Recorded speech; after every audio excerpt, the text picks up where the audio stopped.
اب افطار میں آپ کے گھر میں کتنی دیر دعا کی فضا بنتی ہے؟ سحری میں کتنی دیر دعا مانگتے ہیں؟ کتنے نفل پڑھے؟ ساری رات جاگ کر بھی لوگ 2 نفل نہیں پڑھ رہے۔ اس سے فائدہ اٹھائیں، رمضان ہے، آیا اور جا رہا ہے۔ 1 روزہ ہو گیا کہ 2 ہو گئے کہ 3 ہو گئے کہ 4 ہو گئے کہ 15 روزے ہو گئے۔ اسی طرح کیا کہیں گے کہ رمضان کیا ہو گیا؟ ختم ہو گیا۔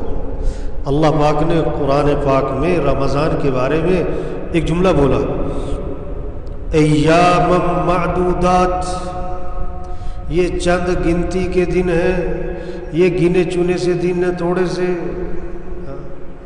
اور یہ کتنی برکت والا مہینہ اور کتنی رحمت والا مہینہ اور کتنے اجر اور ثواب اور فضائل والا مہینہ کہ ایک حدیث میں آتا ہے، آپ صلی اللہ علیہ وسلم نے فرمایا اگر لوگوں کو پتہ لگ جائے کہ یہ رمضان کی کیا قدر ہے، کیا فضائل ہے، کیا اجر ہے، تو لوگ تمنا کریں گے کہ پورا سال ہی رمضان رہا کرے۔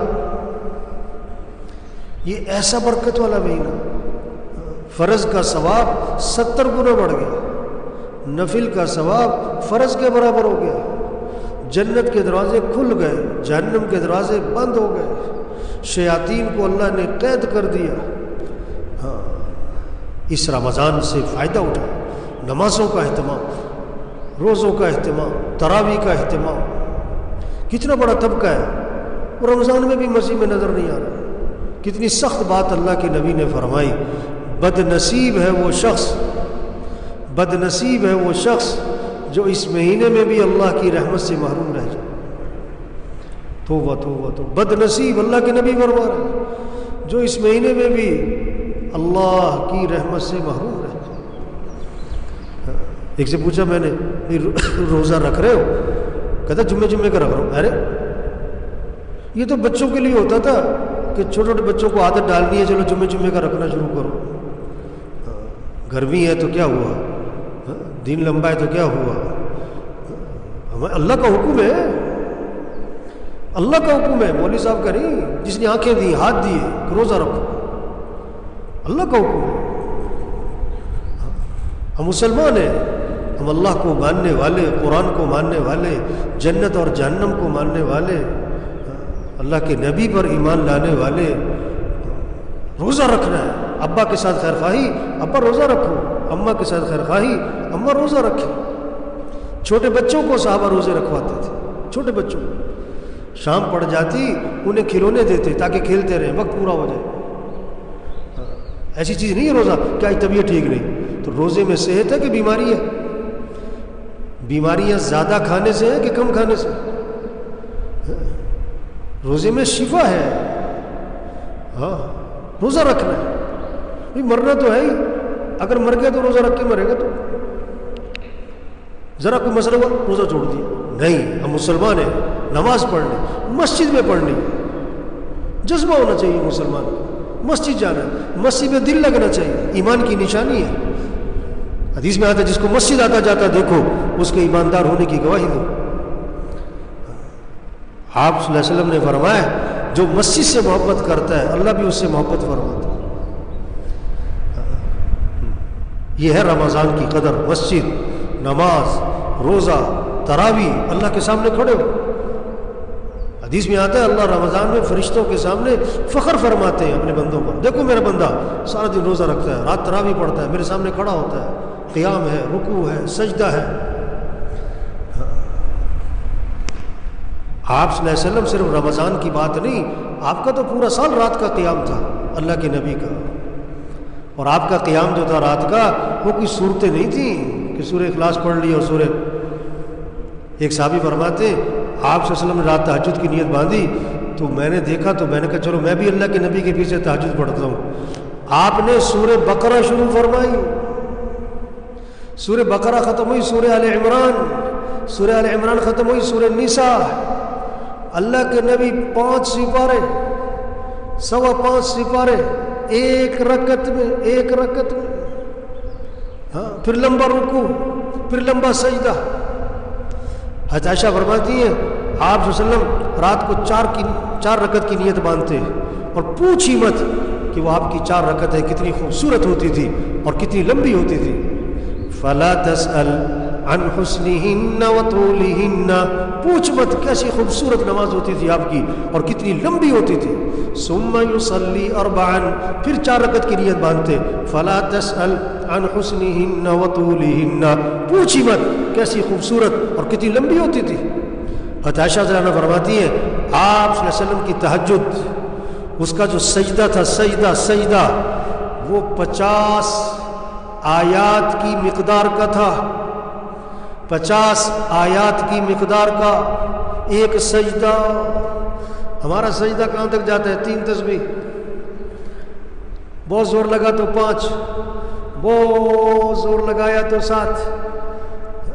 اللہ سے تعلق ہو، اللہ سے محبت ہو تو لمبا قیام ہوگا، لمبا رکوع ہوگا، لمبا سجدہ ہوگا. سجدے کی تسبیح کبھی 21، کبھی 31، کبھی 41. اب ہم دیکھیں ہمارا سجدہ 21 تسبیح تک جاتا ہے کبھی؟ چلو 11 تسبیح تک گیا کبھی؟ کتنا وقت موبائل پہ لگ رہا ہے، نیٹ پہ لگ رہا ہے.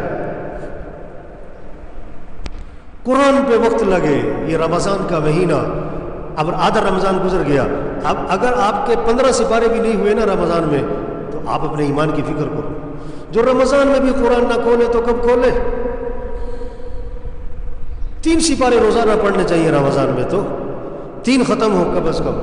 چلو 2 سپارے، چلو 1.5 سپارہ، چلو آخری 1 سپارہ. اب آپ کا بیٹا پڑھ رہا ہے، بیٹی پڑھ رہی ہے، یہ فکر لگے قرآن پڑھنا. یہ قرآن کا مہینہ، یہ ذکر کا مہینہ. آپ نے فرمایا رمضان میں کثرت کرو، لا الہ الا اللہ، لا الہ الا اللہ، کثرت کرو. 300 دفعہ اگر پڑھا ہے تو کثرت میں آیا ہے. اگر 300 دفعہ نہیں پڑھ رہے تو آپ کثرت میں نہیں آ رہے. کیا مطلب؟ اللہ کے نبی کی بات کی اہمیت کوئی نہ ہوئی. اللہ کے نبی فرما رہے رمضان میں کثرت کرو. کس کی؟ لا الہ الا اللہ کی اور استغفار کی. اور اللہ سے مانگو اللہ مجھے ٹھکانہ میرا جنت بنا، اللہ مجھے جہنم سے بچا. اس کا مہینہ ہے. اس لیے میرے بھائیو دیکھو رمضان آ رہا ہے اور جا رہا ہے، آیا اور جا رہا ہے. اس کی قدر کرے. روزوں کا اہتمام، تراویح، نماز، مسجد میں قرآن کی تلاوت، ذکر. اور صرف کھانے پینے کا روزہ نہ ہو، زبان کا روزہ ہو. غیبت نہیں کرنی، جذبہ ہو. ہمارے گھر میں غیبت نہ ہو، ہماری مجلس میں غیبت نہ ہو. مسجد سے نکلتے نکلتے غیبت ہو جاتی ہے. غیبت نہیں کرنی، چغلی نہیں کرنی. آنکھ کا روزہ غلط نہیں دیکھنا، کان کا روزہ غلط نہیں سننا. دل کا روزہ، دل میں اللہ کی عظمت بٹھائے، اللہ کی محبت بٹھائے. دنیا کی محبت نکالے، دنیا کی عظمت دل سے نکالے. ساری نماز میں کیا ہوتا ہے؟ اللہ اکبر، اللہ اکبر، اللہ اکبر. ساری تراویح میں کیا ہو رہا ہے؟ اللہ اکبر. اللہ سب سے بڑا ہے. یہ زبان کا بول نہ ہو، یہ دل کی کیفیت ہو کہ سب سے بڑا اللہ ہے. سب جھوٹ ہے، سب دھوکہ ہے، کسی کے ہاتھ میں کچھ نہیں. یہ کرونا کیا ہے؟ یہ پیغام ہے کہ کسی کے ہاتھ میں کچھ نہیں ہے. یہ اللہ کی طرف سے تنبیہ ہے، وارننگ ہے. گھنٹی بج رہی ہے، ہوش میں آؤ. لوگ کہتے ہیں مولوی صاحب کرونا کوئی وظیفہ بتاؤ. کیا وظیفہ ہے؟ توبہ کرو. جھوٹ بولنے والا جھوٹ چھوڑے، رشوت والا رشوت چھوڑے، سود والا سود چھوڑے، بے حیائی والا بے حیائی چھوڑے، میوزک سننے والا میوزک چھوڑے. اپنے موبائل کو پاک کرو گندی چیزوں سے. اپنی آنکھوں میں حیا لاؤ. بہنوں کو حق نہیں دیا، بہنوں کو حق دو. نماز میں غفلت کرتے، نماز پڑھاؤ، روزہ رکھو. یہ ہے کرونا کا پیغام، یہ ہے وظیفہ. صحابی آئے، عرض کے حضور میرا بیٹا قید ہو گیا ہے، کیا کرو؟ کہ وظیفہ. اللہ کے نبی نے 2 باتیں بتائیں. بیٹے سے کہو تقوی اختیار کرے.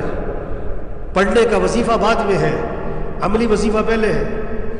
ہاں پہلے عملی وظیفہ، اسے کو تقوی اختیار کرے. تقوی کسے کہتے ہیں؟ گناہوں کو چھوڑنا. اور پھر اس سے کہو لا حول ولا قوت الا باللہ. کثرت سے پڑھے. بیٹے کو پیغام دیا. اب اللہ کا نظام چلا، پہرے دار مقرر ہے. کافر تھے، رات کا وقت ہے، اللہ کا امر آیا. ان کی بیڑیاں اللہ کے امر سے ٹوٹ گئی. سارے پہرے دار گہری نیند سو گئے. اٹھے، بکریاں تھی، بھیڑ بکریاں کافروں کی، وہ بھی ساتھ لی. گھر پہنچے، دروازہ کھٹکھٹایا. بیوی ماں نے کہا لگتا ہے بیٹا آ گیا. پھر کہا کہ وہ تو بیچارہ بیڑیوں میں جکڑا ہے. دروازہ کھولا تو بیٹا سامنے کھڑا تھا. تو وظیفہ کیا ہے؟ تقویٰ ہے، گناہوں کو چھوڑنا ہے۔ اتنا کرونا اور اتنے مسائل، ہسپتالوں میں مسائل، اتنے جنازے، لیکن جھوٹ بولنے والا جھوٹ نہیں چھوڑ رہا ہے، رشوت والا رشوت نہیں چھوڑ رہا ہے، جس میں تکبر ہے تکبر ہے، میں ذرا عہدہ آتا ہے میں، ذرا جوانی آتی ہے میں، ذرا پیسہ آتا ہے میں، توبہ توبہ توبہ۔ نہیں، انسان کچھ نہیں، یہ اللہ بندے کا تکبر نکال رہا ہے۔ ہاں، وَلَنُذِيقَنَّهُم مِّنَ الْعَذَابِ الْأَدْنَىٰ دُونَ الْعَذَابِ الْأَكْبَرِ لَعَلَّهُمْ يَرْجِعُونَ۔ ہم بڑا عذاب تو آخرت میں دیں گے، دنیا میں قریب میں عذاب دیں گے چھوٹے چھوٹے، کس لیے؟ تاکہ رجوع کرے۔ یہ وبا حدیث میں آتا ہے، یہ دنیا میں عذاب کیا ہے؟ یہ وبائیں عذاب ہے اللہ کی طرف سے، اس کو اللہ ہی دور کرے گا، کوئی نہیں کر سکتا۔ اللہ نے چاہ لیا ایک لمحے میں ختم ہو جائے گا، اللہ نے نہیں چاہا یہ 10 سال بھی نہیں ختم ہوتا۔ اللہ حفاظت فرمائے سب کی، اللہ اس وبا کو ختم فرمائے، اللہ اس وبا کو سب کی ہدایت کا ذریعہ بنائے۔ اس لیے میرے بھائیوں، احتیاطی تدابیر اپنی جگہ پر ہے، سب سے بڑی احتیاط توبہ ہے، اللہ کی طرف رجوع ہے۔ اس کی نشے میں جب آدمی ہوتا ہے نا، نشے میں تو بات بھی سمجھ میں آتی ہے، کیونکہ نشہ ہے، آج پیسے کا نشہ ہے، جوانی کا نشہ ہے، عہدوں کا نشہ ہے، دنیا کا نشہ ہے، موٹی موٹی باتیں نہیں سمجھ میں آ رہی، اللہ کی طرف رجوع نظر نہیں آ رہا ہے، امت کا، عوام کا۔ عمومی طور پر اللہ کی طرف رجوع ہو، مسجدوں میں آؤ، اللہ کے سامنے گڑ گڑاؤ، تضرع کرو، زاری کرو۔ قرآن میں اللہ فرما رہے ہیں وَلَقَدْ أَرْسَلْنَا إِلَىٰ أُمَمٍ مِّن قَبْلِكَ فَأَخَذْنَاهُم بِالْبَأْسَاءِ وَالضَّرَّاءِ لَعَلَّهُمْ يَتَضَرَّعُونَ۔ ہم نے پہلی قوموں کی طرف انبیاء کو بھیجا، انبیاء نے سمجھایا، لیکن جب انہوں نے نبی کی بات کو نہ مانا، ہم نے ان کو پکڑا، تکلیفوں سے، وباؤں سے، پریشانیوں میں پکڑا ان کو۔ ہم نے کیوں پکڑا تھا؟ لعلہم یتضرعون، تاکہ یہ گڑ گڑائیں، ڈھیلے پڑ جائیں، برائی چھوڑ دیں۔ فلولا اذ جاءہم بأسنا تضرعوا، جب ہمارا عذاب آیا تو یہ کیوں نہیں ڈھیلے پڑے، یہ کیوں نہیں برائیوں کو چھوڑا؟ آگے وجہ بتائی وَلَكِنْ قَسَتْ قُلُوبُهُمْ وَزَيَّنَ لَهُمُ الشَّيْطَانُ مَا كَانُوا يَعْمَلُونَ۔ کیا ہوا ہے؟ دل ہی سخت ہو گئے، دل، اللہ فرماتا دل سخت ہو گئے، اتنی وبا دیکھ کر، اتنے حالات دیکھ کر برائی نہیں چھوڑ رہے، دل سخت ہو گئے، اور شیطان نے جو کچھ کر رہے ان کے لیے مزین کیا ہوا۔ اس لیے میرے بھائیوں، ہماری ذمہ بات کا سمجھانا ہے، پہنچانا ہے، منوانا نہیں ہے۔ عقل مند کے لیے اشارہ ہی کافی ہے، چھوٹی سی زندگی ہے، اللہ بڑا رحیم ہے، باپ بیٹے کو تھپڑ مارتا ہے اس کے فائدے کے لیے، اللہ بیماریاں پریشانیاں لاتے تنبیہ کرنے کے لیے، متوجہ کرنے کے لیے۔ اللہ رحیم ہے، یہ رحمت ہے۔ بیماری مانگنے کی چیز نہیں ہوتی لیکن رحمت ہوتی ہے، یہ وبا مانگنے کی چیز نہیں ہے لیکن اللہ کی طرف سے کیا ہے؟ تنبیہ ہے۔ رجوع کریں اللہ کی طرف، توبہ، استغفار، نمازوں کا اہتمام، روزوں کا، تراویح کا، قرآن کی تلاوت، ذکر، جھگڑے ختم کریں، جھگڑے ختم کریں، حیا والی زندگی، بچیوں کو حیا سکھائیں، کمائیے پاکیزہ بنائیں، ترتیب زندگی ٹھیک کریں، اللہ سے مانگیں اے اللہ ہمیں اس کی توفیق عطا فرما، اے اللہ ہماری رہنمائی فرما، اے اللہ ہمیں نفس کے شر سے، شیطان کے شر سے اے اللہ ہماری حفاظت فرما۔ اپنے لیے مانگیں، پورے ملک کے لیے مانگیں، عوام، حکمران سبھی کے لیے مانگیں میرے بھائیوں، پورے عالم اسلام کے لیے مانگیں۔ یہ مانگنا اللہ کو بڑا پسند ہے۔ نیت کریں، دعا مانگیں، کوشش کریں۔ کوشش کیا ہے؟ نظام الاوقات بنائیں، اپنے گھر میں سب کو بٹھاؤ، کبھی ترتیب بناؤ، کب اٹھنا ہے، کب سونا ہے۔ رات سونے کے لیے، جاگنے کے لیے نہیں ہے، غلط چیز ہے رات کو نہ سونا، چاہے تھوڑی دیر سونا چاہیے۔ ہاں، قرآن کا وقت طے کریں، سب بچوں سے طے کروائیں اس رمضان میں کتنے قرآن ختم کرنا، کتنی تسبیح کرنی ہے، سحری افطاری کے وقت 10-15 منٹ دعا مانگیں، سب گھر والوں سے طے کروائیں کہ وقت کو قیمتی بنانا ہے۔ اللہ سب کو عمل کی توفیق نصیب فرمائے۔